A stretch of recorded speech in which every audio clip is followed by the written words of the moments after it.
Jeremy LaDuke ditched the pulpit for pixels. He founded a creative agency and is now helping local businesses climb their way to clarity with strategy, empathy, and a little mountain air. This episode of the Rebel Rebel is brought to you by my book, Brand Jitsu. Most brands blend in. They don't mean to, but they do. After 25 years of helping people fix that, I wrote the playbook.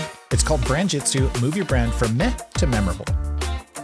It'll show you how to shape your story so it hits and sticks. Grab a copy at your favorite bookstore or head to brandjitsu.com.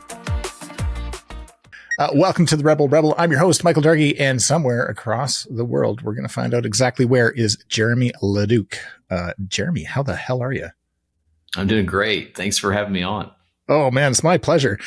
Just to catch people up, where is Jeremy LaDuke in the world? I don't need your street address, but ish. Sure. Yeah. So right outside of Knoxville, Tennessee. Nice. If you're not familiar with the Tennessee geography, Smoky Mountains, we're kind of in the foothills of the Great Smoky Mountain National Park, which happens to be the best national park in the country.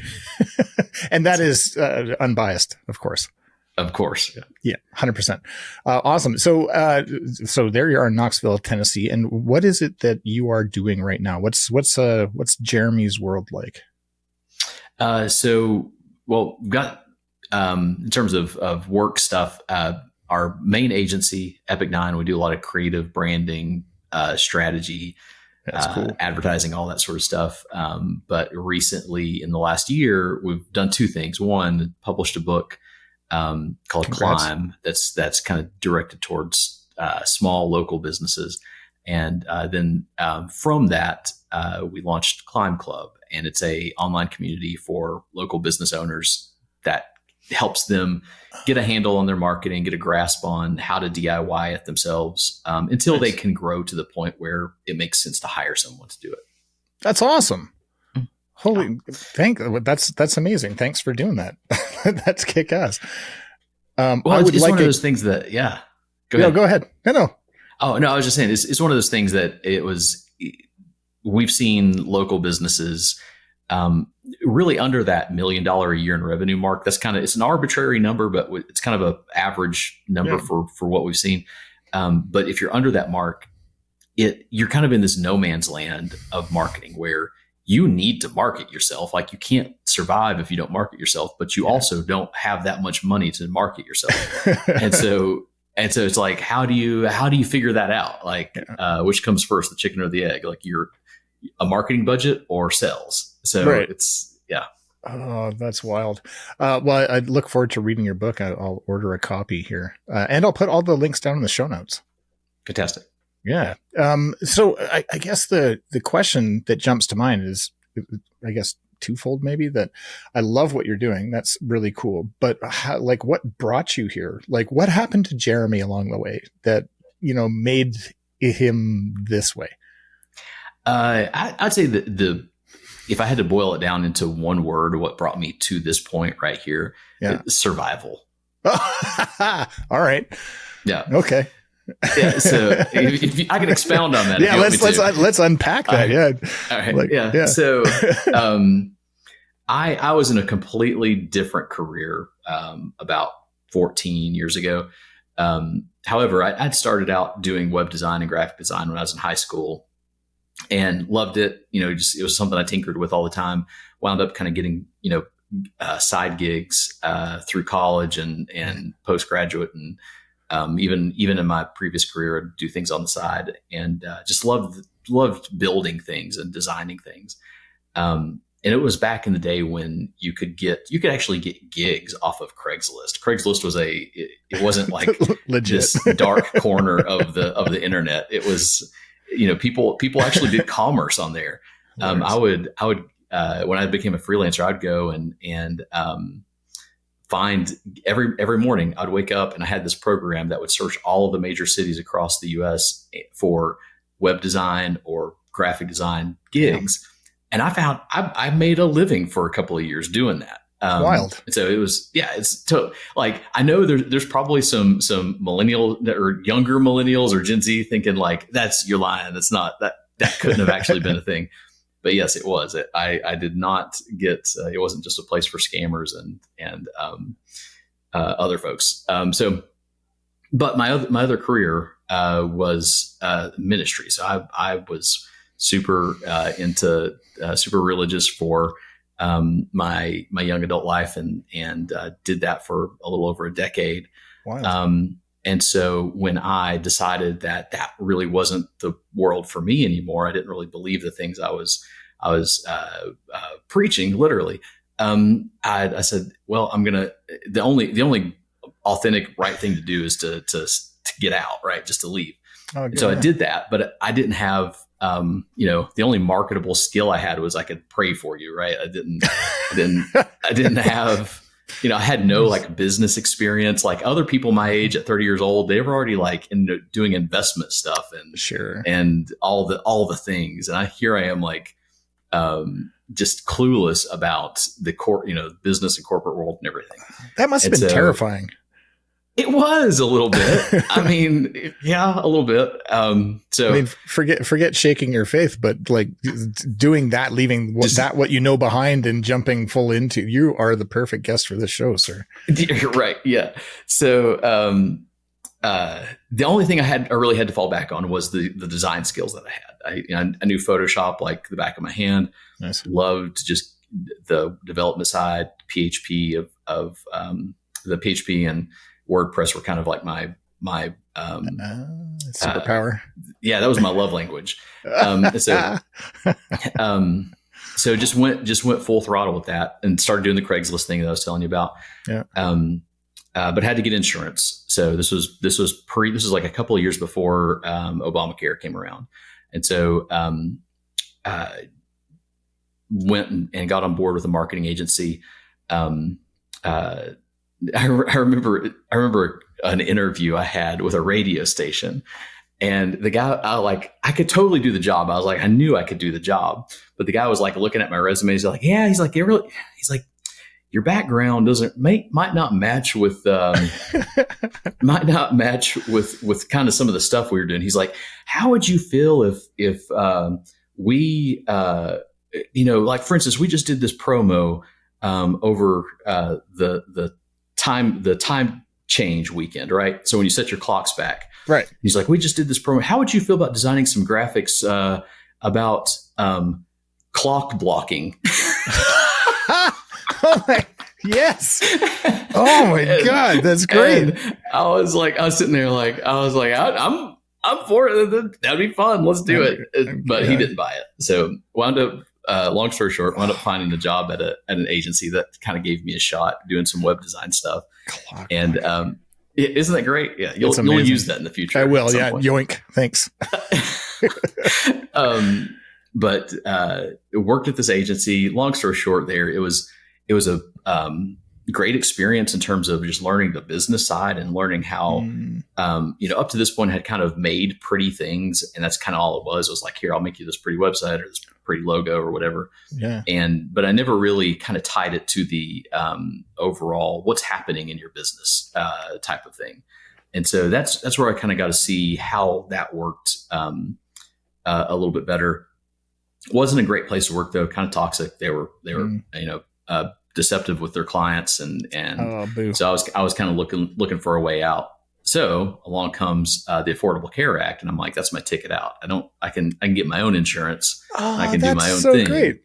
Yeah. And I love telling that story because a lot of people don't I don't think they realize how liberating that not having your health insurance tied to your job, how liberating that is, especially for entrepreneurs, because it's something you pretty much have to have. Almost everybody has to have it, and especially if you have any sort of chronic illness. I'm type 1 diabetic, so I have to have it. But if you can get it without having to have a W-2 or a 9-to-5, that's liberating. So I'm surprised we didn't hear about that more, really, because that seems like such a huge reason, especially for an entrepreneurial nation like United States is. Yeah. So fingers crossed that doesn't go away anytime soon.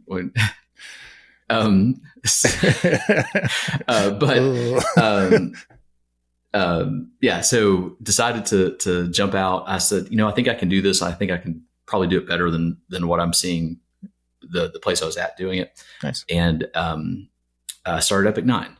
And really, when I first started, the passion behind it was that I had seen a lot of businesses in my town pop up, and after a couple of years, they were gone. They've closed. They weren't a bad business. I mean, they had a great product, they had great food, they had a great service, but they didn't do their marketing well. And so I saw this as a kind of over and over again, and realized that great marketing on a kind of a main street level is hard to find. Yeah. And there's a lot of scammers out there. Like when I first started, it was back in the SEO days where, people would, pay me $2,000 a month and I'll get you at the top of Google. And then, right. So you pay 3 or 4 months of that and you realize I'm getting scammed, and then you stop. But there's still a lot of that going on, because there's no like governing body to say you're a good marketer or you're a bad marketer. Right. There's no license to get. Yes. Yeah. And even the little badges you can get, the Facebook blueprint and the Google certifications, like, doesn't mean you can do it good. It means you can take a test well. Right. It's really word of mouth is where it matters, right? A lot of it. Repeat business and yeah. So that's kind of how we wound up here. Very just cool. wanted to do something to help my local community, our local economy, and also survive and put food on the table. So awesome. Okay, I have so many questions. The first off is just because I don't know Knoxville. I've never been. I think Tennessee would be a great place to see later. Let's go to Granny's. Is that a good place to eat? Let's go to Granny. I've never been there. Okay. Is that the full name? Like, let's go to Granny's? Let's go to Granny's. Yeah. It's is that in Knoxville? Yeah. Yeah. So. Interesting. That'll be on my list now. All right. Yeah. It's just off of the French Broad Shoals. Off of the Holston River. Yeah. All right. Yeah. So next question. And I'm only curious, it just popped up and I'm just like, that's a really interesting brand. And it doesn't seem to have a lot. It seems small and country. So we have a few of those for sure. Yeah. Well, okay. So my next question is, I don't know how you got into religion. This isn't about religion, but when you were younger, did you think that you're going to do design? Did you think that you're going to get to design through, like, what is it? When Jeremy was a little boy riding his bike along, whatever, were you like wanted to be an astronaut, a designer, a priest? Like what was it? Yeah. So I would say I could boil it down into 3 things that I wanted to do as a kid. Nice. One was an environmentalist. I loved animals. If I could have just, lived with animals, and environmentalist is probably not the correct term, but that's what I thought of when I was a kid. Yeah. But if I could just do something with animals, I would have done it. I'm not that, I like animals, but I'm not like a super animal person anymore. Okay. Like that was, yeah. Fair. The other thing is art. Always loved art. Nice. The third thing was chess. I was a chess nerd. I was president of the chess club in high school. So if I could have just done grand mastering and made a living out of it, I would have loved to do that. Holy hell! Well, so I'm seeing a tie-in with those 3 foundational things. I think the animal thing is more maybe perhaps empathy so much more than anything, the ability to sort of absorb and reflect other energy, to take in stuff, because animals give us that, this unpretentious, just real look at this is what they are. A skunk is a skunk is a skunk. And art, clearly that works.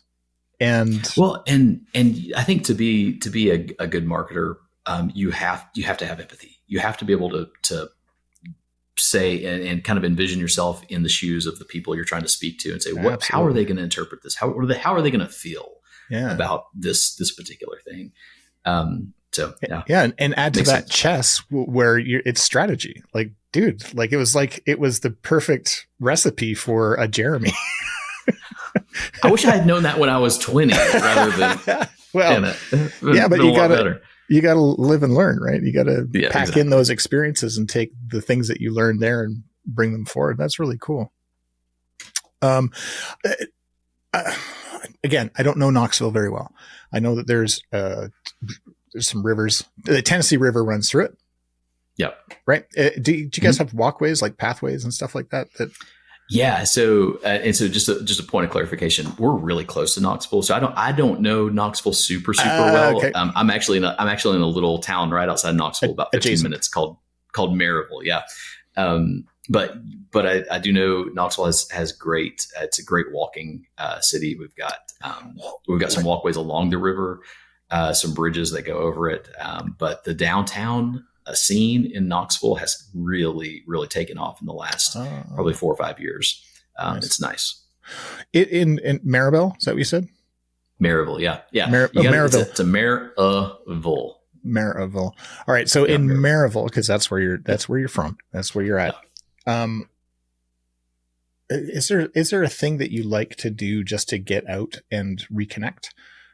Like, is there a place that you would walk or hang out, a park that you'd go to, or? So like I said, we're right next to the Smoky Mountains. We've got, close to 1,000 miles of hiking trails, kind of right there. So I love, when I can get up there and just get on top of a mountain, find a waterfall, do all that sort of stuff. Nice. Okay. So I'll get back to that in a second. Do you know how to make moonshine? I know some people. Okay. But just checking. Did you ever watch Justified? No. All right. Okay. Again, all these random questions just popped into my head. So let's just say you're up in the Smoky Mountains. You found yourself a cool waterfall. It's a blue sky day. It's warm. It's not hot, but it's just kind of perfect. And you're sitting there watching the world go by, and you're thinking to yourself, I just wish the world knew this one thing. What is the one thing that you wish the world knew? Oh, geez.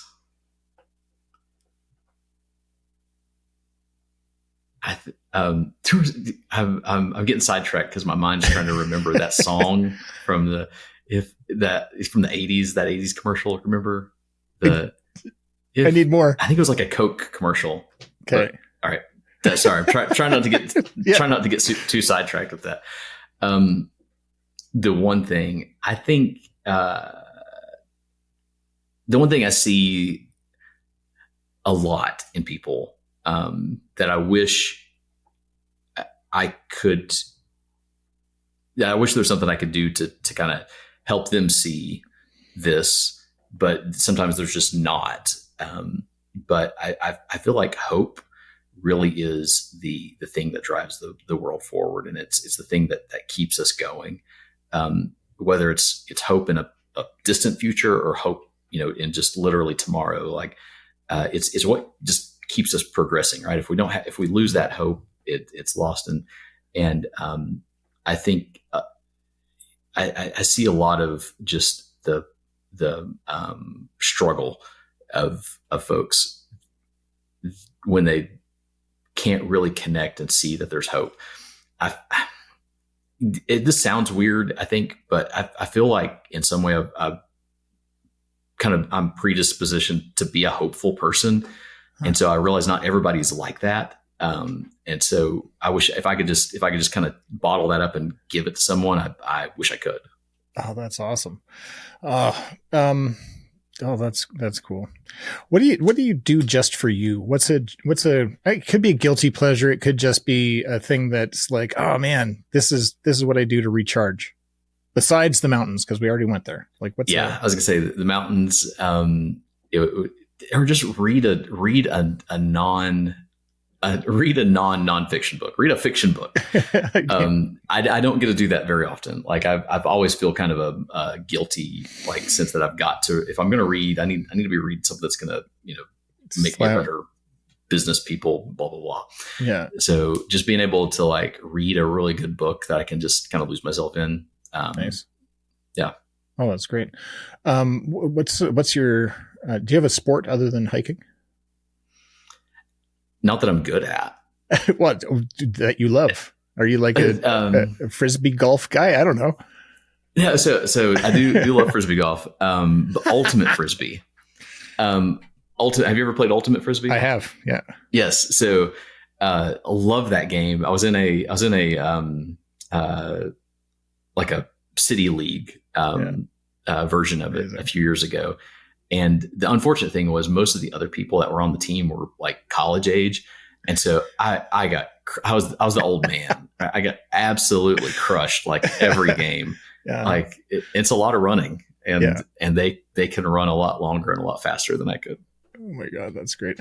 Are you a car guy, bicycle guy, motorcycle guy, airplane guy, rocket ship guy? No, yeah. No, I like cool ones when I see them, but I don't get like super jazzed about like, oh, let's go to the car show. Okay, you know? And you don't have like a huge garage like Jay Leno that you've got. No, yeah, no. Cool. I kind of accidentally stumbled into a kind of a classic car though that I get a lot of street cred for. Whoa, what do you have? Yeah, it's a 1983 F-150, and it's in great condition. Cool. The interior looks brand new, right? So, oh my God. Yeah, so I'll get, and it's got these like mud flaps on it that say "Keep trucking." It looks like it came straight out of the 80s. Great condition. So whenever I'm parked at a stoplight, and some other guy, we're in Tennessee, right? We're in somewhat rural Tennessee. Whenever I see some other guy, pull up in a truck next to me, he always kind of looks over and gives me the nod, like, yeah. So every once in a while, I've got the thumbs up. Oh, nice. Yeah. Do you ever have that awkward conversation at the gas station where they want to know everything about the truck, but maybe you don't know enough about it? I'm just like, I don't know, man. Yeah. What's got in it? I don't know. Squirrels. Yeah. I do know it has an inline six. I can say that. I don't know what that means. Yeah. But, what else do you need to know? What's your carburetor? People are going to want to know that. Then your exhaust. It's got one. Yeah. Yeah. It carburetes. Outstanding. It's a low carb truck. Low carb. Nice. Yeah. Nice. Oh, creatives. Pineapple on pizza, yes or no? Oh, all the way. Yeah. Yes. I knew there was a reason we had you on the show. Yeah. Nice. All the way down in Tennessee. Hey, that's a Canadian invention. Is it? It is so. Well, my wife's Canadian, so there you go. There must be something about Canada things. Yeah. You just by osmosis. Yeah. Just like, do you have any pineapple for that pizza, please? Awesome. What do you guys do for fun? Dance. Yeah. Shut the front door. What kind of dance? Yeah, no, not like structured dancing. We're not, you're not going to see me do any sort of like ballroom or tango. We've wanted to learn tango, but we just like to find a good band, drink some whiskey, and just have fun. Oh my God, that is amazing. Yeah. All right. What? That's so great. Do I hear dogs in the background? Yeah. Sorry about that. No, are those your dogs? Yeah. We're very dog friendly here. Oh, good. Yeah. We've got a standard poodle. It's my step dog. I had a step cat for a while. Yeah. She gets bigger birthday parties than the kids do. I believe that. I don't know your kids, but I know dog animals or dog people. That's amazing. Do you guys, are you like a Netflix fan or like are you like into shows? And if so, what are your recommendations for stories? Oh, don't get me going here. Okay. All right. So I'm going to say the one I think is one of the best shows that of the last decade that did not get renewed for a second season, but probably one of the best sci-fi shows that I've ever watched. Peripheral. Oh, wasn't what I think you thought you were going to say. I've never even heard of it. Oh yeah. So yeah, It was on Amazon, I think, Amazon Prime. But the premise is it's actually based in Appalachia. So if you got any Appalachian folks, it's kind of nice to like see, oh, hey, I reckon, they sound like me, or that's a community that looks like my community. You don't see a lot of sci-fi movies based in rural Appalachia. But the premise is they use quantum mechanics to not to time travel, but to send data through time. So you are in 2024 or 2025, sorry, and you're controlling a robot at some point in the future. Oh my God. So it's like a VR experience, but you're interacting with people in the future. It's the reason I love it so much is like it's one of the most realistic, I think, sci-fi concepts for time travel that is out there. But other than that, it's a great show. Oh, that is so. I'll have to check it out because I mean, they're just doing all sorts of cool stuff with quantum entanglement right now, where you do one thing here and it happens like 8,000 light years away at the same time. I don't know how they check. Yeah, we've got so right down the road in Chattanooga, which is just a couple hours south of us. They're building the first kind of quantum network. So they're trying to make our little hub of East Tennessee down here the kind of the Silicon Valley for quantum computing and quantum. Rad. So I had no idea. Yeah, me either. So I went to this seminar and they were talking about it. I was like, oh, cool. So wow. I still don't understand how it works at all, but yeah, well, me either. I wake up, I breathe. That's as much as I got. Skin grows. I've got no control over it. Skin falls off. Same thing. I don't know. Yeah. I wish I can control hair. That would be a thing. It's fascinating just how like life works, and I think if we really thought about it, we should be really concerned because there's a lot of things just completely out of our control. Like, oh yeah, how do we put a Dorito in our mouth and somehow or another it helps our brain, run. Right? Dopamine. Give me that Dorito dopamine hit. That's awesome. I had another question pop into my head. Let's see if I can remember it. Well, tell me a little bit about your book and about the process of, writing a book. And I ask somewhat selfishly because I just, my book is about to come out in April, and I'd like to talk to kindred spirits about the process because it's not a simple thing. No, goodness, no, it's not. Just for full disclosure, I want to make sure everybody knows this.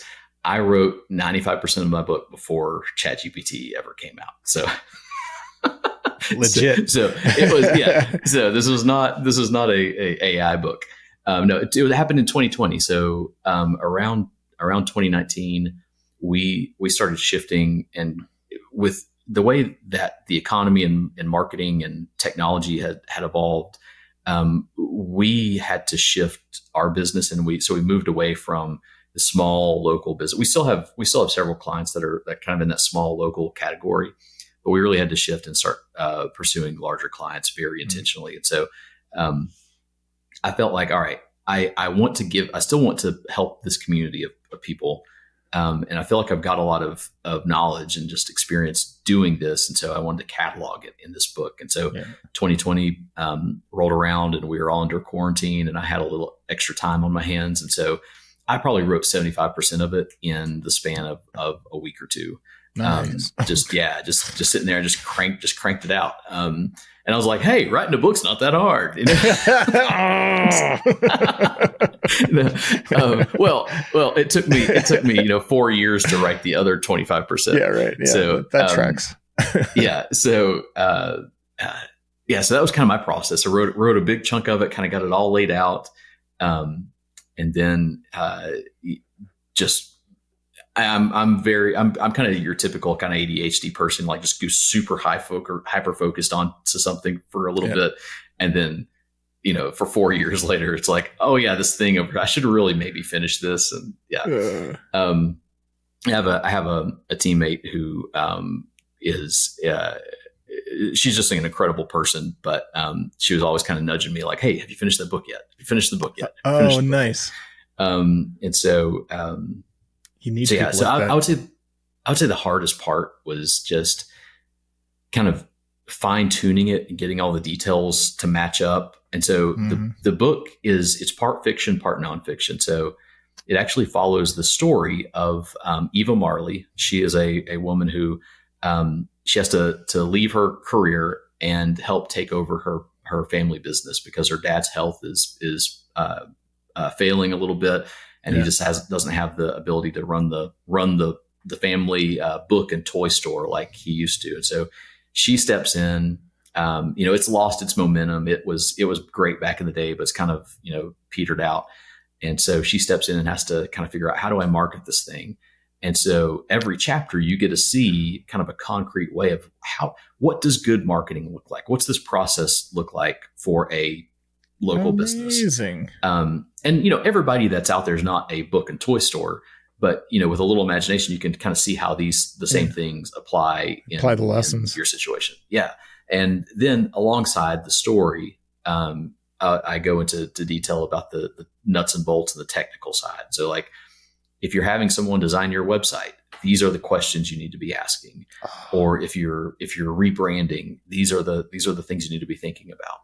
And we even get into like the community. Like if your business has a local presence, you need to be involved in your community. These are some things, join your chamber, find some nonprofits to work with, that sort of stuff. So it's a very step-by-step how-to guide for a local business to get their marketing in order.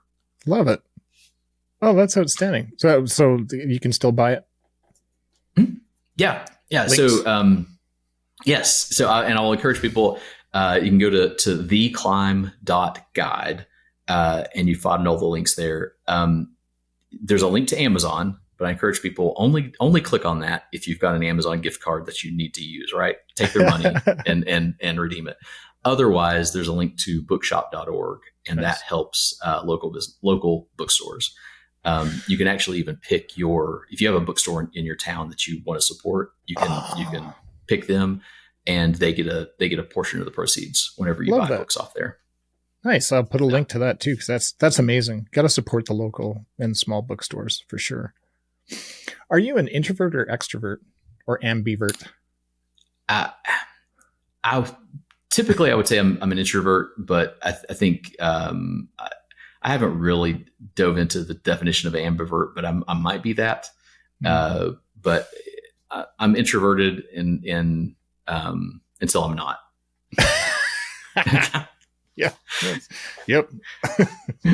Awesome. Do you think ADHD or ADD is a superpower? I like to think it is. I'm biased, and that may just be a way that I cope with it and comfort myself. Because I've often wondered, I'm like, what is life like without it? Like, could I have done the things that I've done without it? And so I don't know. I've never had medication for it. And I like to think like, if I can control it and I can harness it, then it can be very powerful. Yeah, that's awesome. There's these people in the world, Jeremy. We call them rebels in waiting. These are the people who are maybe they're about to do a thing, or they've just left the church to start a design agency, or they've I don't know, they decide to be a mountain guide. I don't know what it is, but they're just about to, or they're in the process of. They Wile E. Coyote their way off the ledge. And it's the moment that they look down and realize there's nothing there. What advice do you have for these people? Don't give up. Like seriously, don't give up. It's gonna get hard. You may be the exception, and it's just smooth sailing for you. But if you're doing something new, 9 times out of 10, it's gonna be hard. You're gonna want to quit. You're gonna want to throw the towel. But don't. There is again, go back to that hope thing. Like you just muster that will to hope, and the determination to do what you can to make what you're hoping for a reality. Love it. Jeremy, this has been time well spent. Thank you so very much for taking us on this journey. It's really great to know you. Oh, no, I'm excited to be a part of this. And again, thank you for having me on. And yeah, great conversation. Thanks so much for listening to this episode. Hey, if you're an artist, scientist, entrepreneur, or business owner who wants a smooth and proven method to find, shape, and share your story with the world, head on over to brandjitsu.com and order a copy of my book, Brand Jitsu, Move Your Brand from Meh to Memorable. I've been your host, Michael Dargy, and this has been the RebelRebel podcast. It's a podcast for creative rebels and entrepreneurs all over the world. And hey, if you're a rebel or you know a rebel, head on over to the RebelRebelPodcast.com and fill out the guest request form. Thanks so much for listening. Until next time.